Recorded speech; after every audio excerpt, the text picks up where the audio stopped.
Mga kapatid, yan po ang EDSA People Power Monument. Nasa EDSA lang yan at madalas nadadaanan ng mga commuter araw-araw. Pero sige nga, mahuhulaan nyo ba kung ilan ang estatwa na meron sa monumentong iyan? Bago yan, pag-usapan muna natin kung bakit sa tuwing may malaking protesta, suking-suki na meeting place ang EDSA People Power Monument. Pero bakit nga ba dito? At bakit ito tinawag na People Power Monument?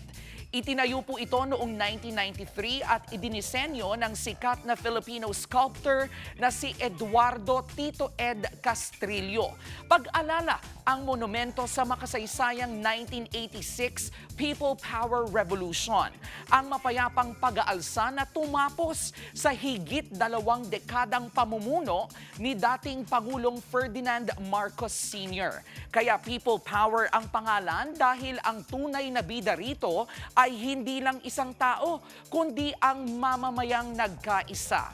Halos 59 feet ang taas ng monumento at eto na nga, binubuo po ito ng 37 na estatwa mula sa iba't ibang sektor ng lipunan. Meron diyang magulang, kabataan, pare, madre, musikero at maging si Ninoy Aquino. Sa pinakatuktok naman, makikita ang isang babaeng may sirang posas. Simbolo po yan ng inang bayan at ng kalayaang ipinaglaban ng mga Pilipino.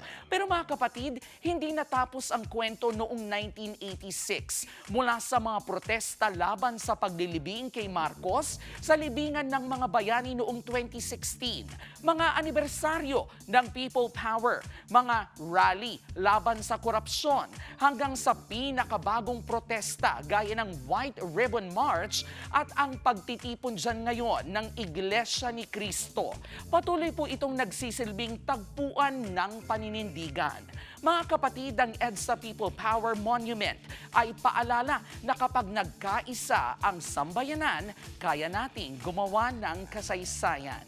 Yan po ang ating K-Alaman. K-OK. Mga kapatid, Jervy Wrightson po. Eto na nga. Para sa latest showbiz news at iba pang K-Alaman, mag-follow at mag-subscribe na sa social media pages ng News 5.